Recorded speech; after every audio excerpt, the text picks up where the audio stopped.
This is the Sports Gambling Podcast live on VSIN, the Sports Betting Network.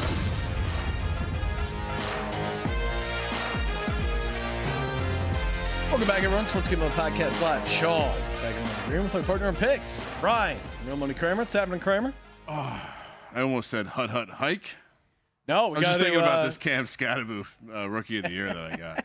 I'm very excited to complete that ticket to 100. Great investment opportunity. We're going to be talking College Baseball World Series. Of course, download the free College World Series betting guide at VSIN.com/CWS. That's VSIN.com/CWS. Joining us on the line to talk all things baseball from the College Experience Baseball Edition. You know him, you love him, Mr. Noah Bieniek, courtesy of the Progressive Guest Line. Noah, how are we doing so far with the college baseball picks? I know you've had a very good season, but how's the tournament been treating you? Yeah, what's going on, guys? I had you on the side on another device. Currently, we had an hour and a half rain delay in Coastal Carolina. Auburn just cashed the over that I bet in that game. So 3-0 day for me personally. I know that you mentioned that at the end of the last, before you went to commercial, you mentioned my record. I don't even tally it, honestly. I'm really bad at it. But yeah, honestly, nice just riding the flow. Yeah, going with the flow. Yeah, feeling the flow. It's like when you're winning a bunch of money at the table. You're not supposed to count your chips, Noah. The total I was just going to I hate tallying it. Yeah, I was just going to sportsgamblingpodcast.com/college baseball picks, and I just pulled it right from there. So you can get Noah's picks for free, of course, on his podcast, on our website, and of course subscribe to the College Baseball Experience. Bunch of super regional action here on Saturday. I see you got a lot of plays here, Noah. What do you got? Yeah. What are we doing? Where are we going? Yeah, we've got a full super regional slate, 8 games for tomorrow. I'll start you off with my favorite one, and that's Murray State and Duke over 13. You look at the Murray State Racers, and they're a 4 seed that were able to get out of the regional, but they had to use both their best starting pitcher and their number 2 starting pitcher, Nick Schutte and Isaac Silva, to get out of that regional. So now who are the Racers going to throw? That's the big question here. They could go with one of those 2 guys, but it would kind of be on short rest after throwing 140 plus pitches over the weekend. And Duke's offense is very talented, but also Murray State, they faced pretty good pitching in Ole Miss and Georgia Tech. Georgia Tech was a 40-plus win team that won the regular season in the ACC. Ole Miss, of course, hosted that regional. And Murray State put up 8-plus runs in all 4 of the games that they played between those 2 teams. So I'm looking at both Murray State's offense that's been really good this season so far, and the top of the order. You got Jonathan Hogart, who has been playing outstanding. Dusty Mercer got the most outstanding player in that regional. And Duke has been hitting bombs left and right this year. They're one of the best, most powerful offenses in the country going up against mid-major pitching. I think they'll be able to put up some runs to help us out on this over. These totals are, and that's what's, one of the many reasons this is super fun. Obviously, the betting, the tournament-style bracket, and who doesn't like dingers? Who doesn't like overs? Oh, yeah. What about Tennessee, Arkansas? We got the number 14 seed versus the number 3 seed in Arkansas. Do you like a side total? What are you doing there, Noah? Yeah, this is honestly slated as one of the best series that we're going to see this weekend. These are 2 of the top 3 teams in odds currently to win the national championship that are going up against each other before we even get to Omaha. So hopefully this thing delivers. I'm hoping for the best. Honestly, this game 1 matchup, Tennessee hasn't released who they're going to start yet. It's either going to be Marcus Phillips or Liam Doyle. We just saw these 2 teams play against each other in a 3-game series 3 weekends ago.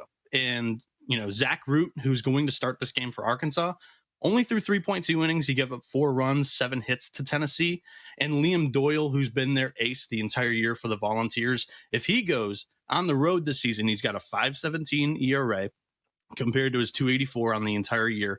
And against the Arkansas Razorbacks just 3 weekends ago, 4.1 innings, he gave up 8 runs, 6 earned on 11 hits. And all 3 of these games that we saw went over this total that's currently at 11.5 at -115. I feel really good about this. Arkansas's lineup is one of the best, if not the best, in the country against left-handed pitching. This year, they are hitting 352 as a team with a 1059 OPS. They're led by the Bash Bradas, as they call them, two Hawaiian brothers. The Hiva Aloy, who may win the Golden Spikes Award, which is basically your Heisman Trophy of college baseball. He's one of the 3 finalists for that, and also his brother Kahio Aloy.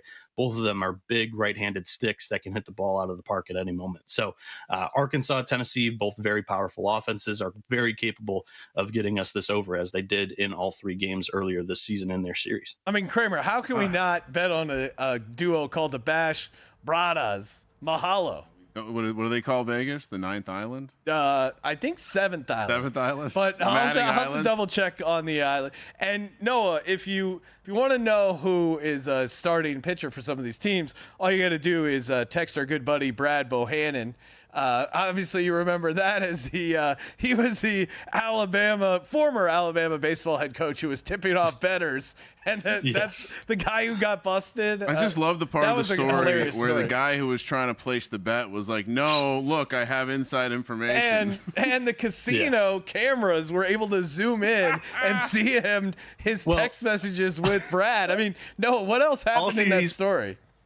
Also, he's placing the bet in Cincinnati, Ohio, and it's a 5-figure bet where they've got like a $300 handle. It's just, they're like how dumb are we? The previous handle on the game nationwide was under $500, and he was trying to get down like 20,000. And he goes, "No, trust me, I know." The interview with the bookmaker was like, "Yeah, it stood out to us because we hadn't taken any action on the game."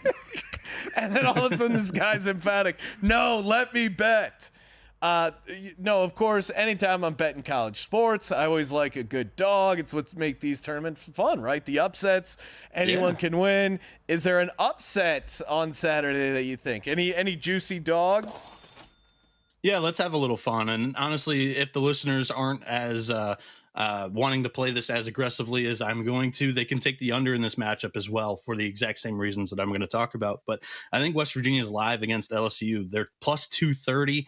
West Virginia's seen a lot of disrespect in the market all season long. This is a team that honestly 40 plus wins in the Big 12, ran away with the regular season, then kind of was leaking oil down the rest of the season.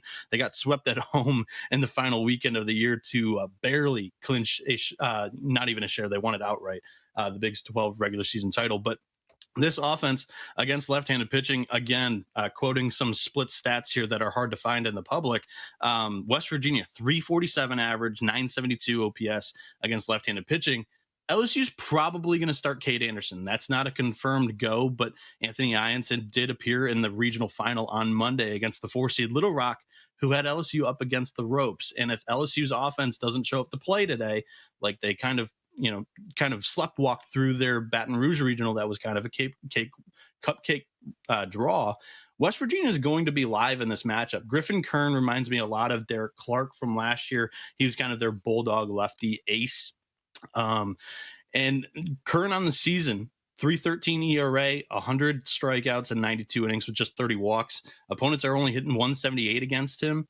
And his last 5 starts, it's a 2.23 ERA. If he goes well, which I think he will be, West Virginia was a very live competitor against North Carolina in the Super Regional last year. I think West Virginia is going to keep this one really close. They need this one to be a lower scoring game in order to win it. And if you're not as aggressive on the money line here, the under 11.5 should be in play because Cade Anderson's one of the best pitchers in the country and has been. He's the strikeout leader with 156 and 96 innings.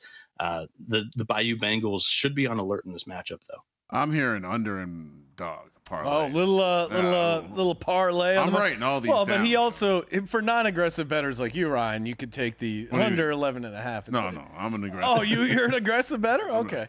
One more play, Noah. You're on the clock. You got about 90 seconds. Give us one more play for the Super Regional Saturday. I know everyone's going to be downloading the College World Series betting guide at VSIN.com/CWS and subscribing to the College Baseball Experience. What do you got for the good folks? Yeah, I'll give everybody a late night sweat. UCLA minus 160 on the money line is a play that I do like here. At home, UCLA has been really good this season. Michael Barnett probably going to be on the mound for the Bruins. In his last 4 starts, he's got a 2.92 ERA. He's 7-0 at home this year with a 2.70 ERA at the ballpark compared to a 4.18 ERA season long. And Zach Royce pitched. He's been the number one guy for UTSA for most of the season. I wouldn't be surprised if he appears in this matchup. But in his regional start, it wasn't a very competitive game script against Kansas State. They win that game 10-2. A couple of runs were scratched across by the Wildcats early in that matchup. I'd like to see Royce in a more competitive game. And Rock Chalowski, one of the best players in the country, should be playing pretty motivated this weekend, as he was not nominated for a Golden Spikes, appearance in the Final 3 there. So UCLA, I think they're going to be pretty live here at home against UTSA. The cute 2 seed that went down to Austin, knocked off Texas in their own regional. Let's go. Give me UCLA. Great stuff as always. Noah being a college baseball experience. When we return, paper ticket parlays, aka tail of the tape. I got one 24-1.